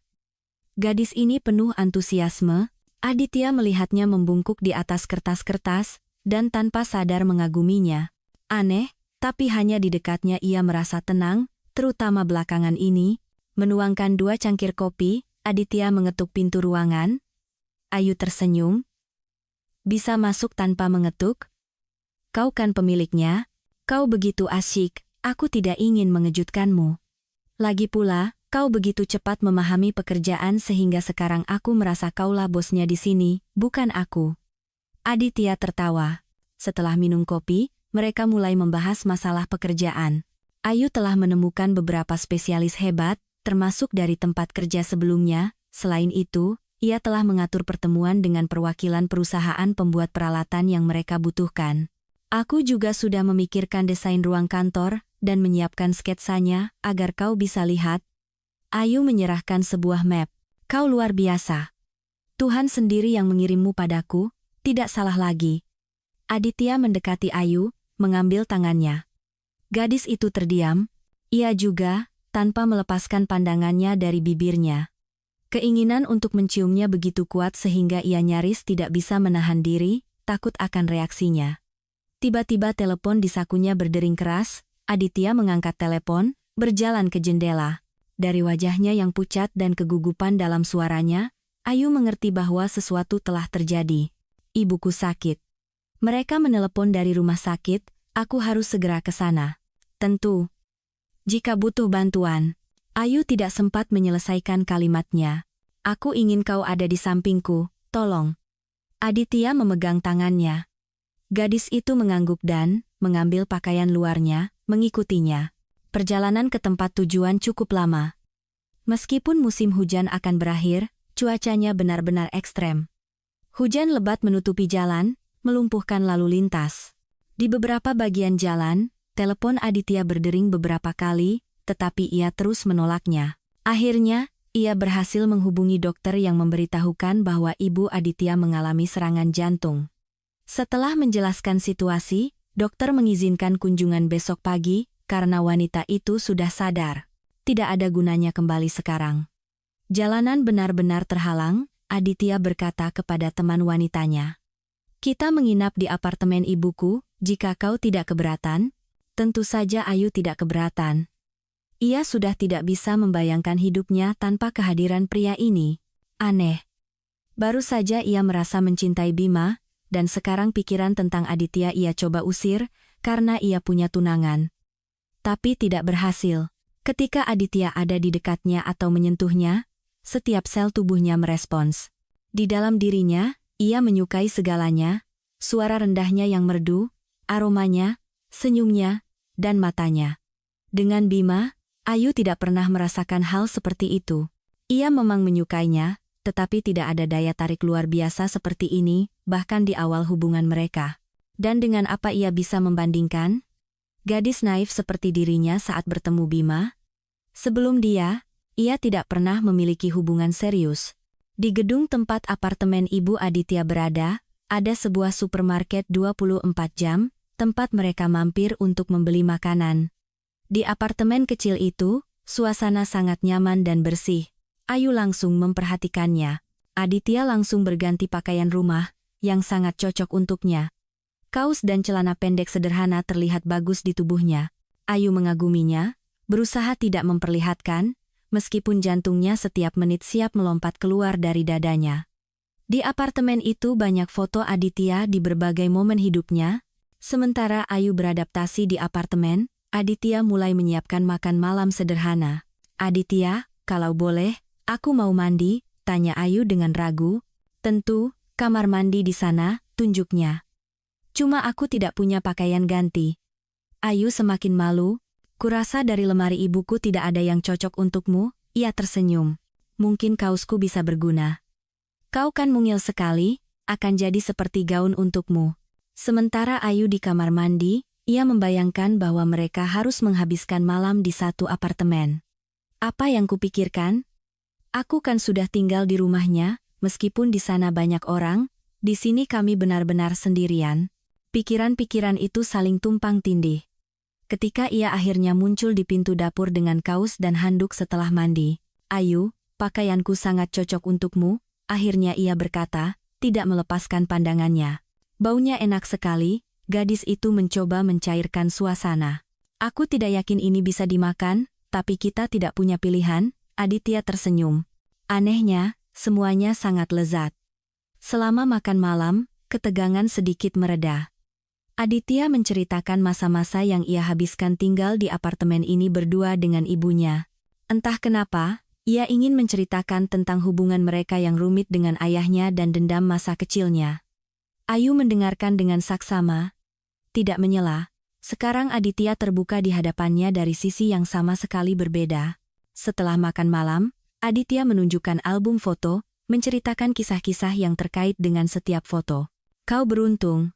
Kau punya masa kecil yang indah dan ibu yang hebat," kata Ayu sambil termenung. "Jagalah dia. Keluarga dan orang-orang terkasih adalah hal yang paling berharga yang dimiliki seseorang. Aku akan memberikan banyak hal agar orang-orang terdekatku ada di sampingku. Tapi sayangnya itu tidak mungkin." Sebutir air mata mengalir di pipi gadis itu. Aditya menyentuh pipi Ayu dan menyeka air matanya. Betapa tak berdayanya ia saat ini. Ia ingin memeluknya dan tidak membiarkan siapapun menyakitinya. Alih-alih, Aditya tiba-tiba membungkuk dan menciumnya. Ciuman itu penuh dengan kelembutan dan gairah yang keduanya sulit kendalikan. Ayu membalas ciuman itu. Rasanya seluruh dunia membeku saat itu. Aditya menggendong Ayu dan membawanya ke kamarnya, tanpa henti menciumnya. Dengan lembut meletakkannya di tempat tidur, ia bertanya, "Kau yakin menginginkan ini? Satu kata darimu dan aku akan berhenti." Suaranya yang serak membuatnya gila. Ia dengan lembut melingkarkan lengannya di lehernya dan, tanpa menjawab, menciumnya. Malam itu, hanya milik mereka, dan bukan milik siapapun. Dan kedekatan mereka bukan hanya fisik, rasanya seperti jiwa-jiwa yang sejenis telah bersatu. Bangun pagi, Aditya melihat Ayu yang tertidur di bahunya. Dalam tidurnya, ia bahkan lebih cantik. Malam ini ia tidak banyak tidur dan banyak berpikir. Ia telah mengambil keputusan untuk putus dengan Cindy. Setelah malam ini, bodoh untuk melanjutkan hubungan yang sudah tidak berarti ini. Sekarang ia mengerti bahwa ia telah kehilangan akal dan tidak akan bisa hidup tanpa Ayu. Telepon di meja bergetar. Berusaha tidak membangunkan Ayu, Aditya keluar ke dapur, menutup pintu di belakangnya.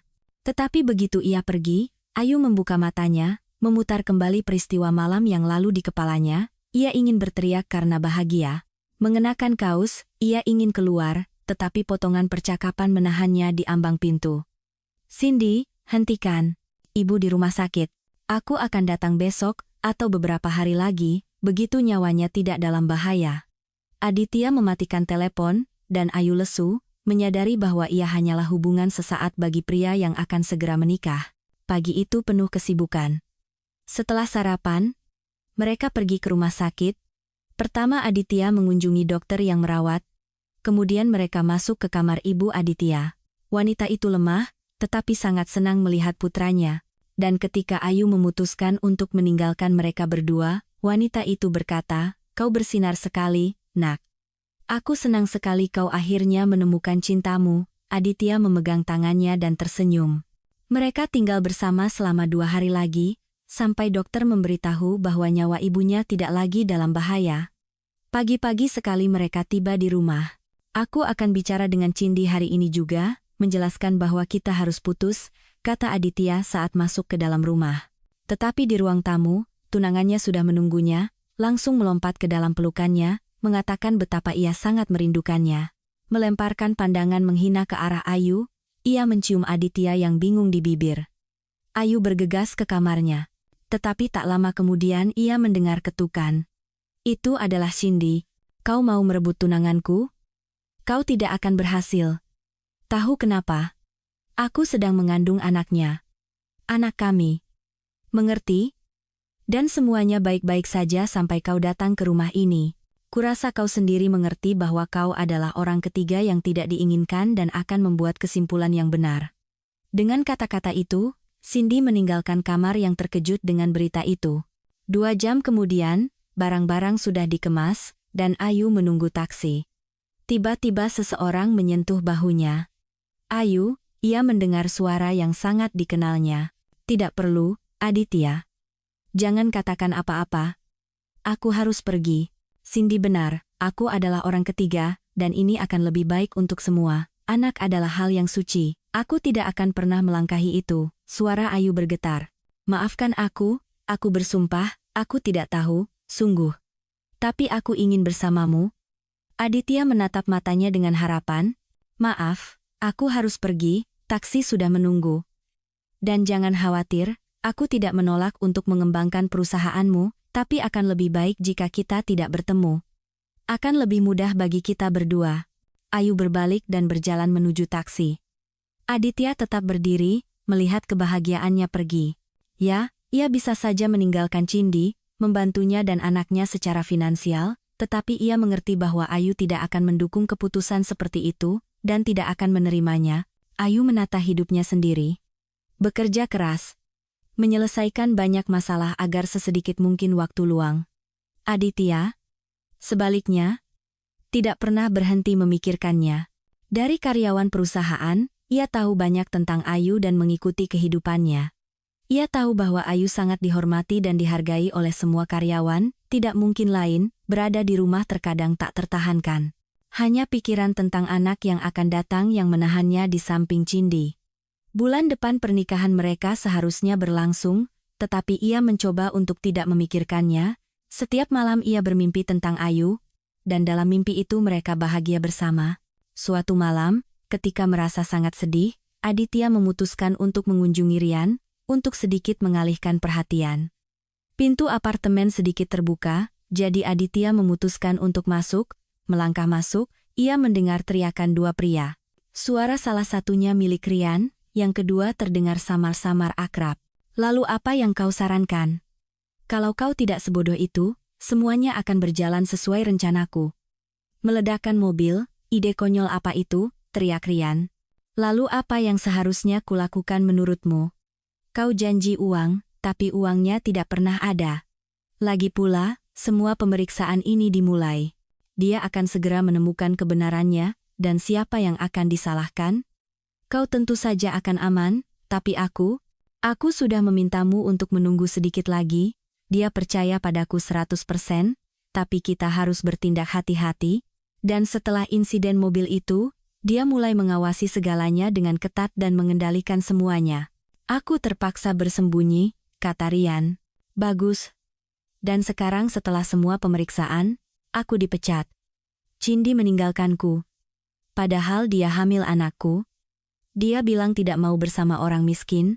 Dia bilang anak itu anaknya Aditya, padahal kami saling mencintai, tapi uang menentukan segalanya. Pokoknya, entah kau bayar aku sekarang juga, Atau aku akan pergi dan menceritakan padanya teman baik macam apa dia. Aditya masuk ke dalam ruangan. Keduanya membeku kaget.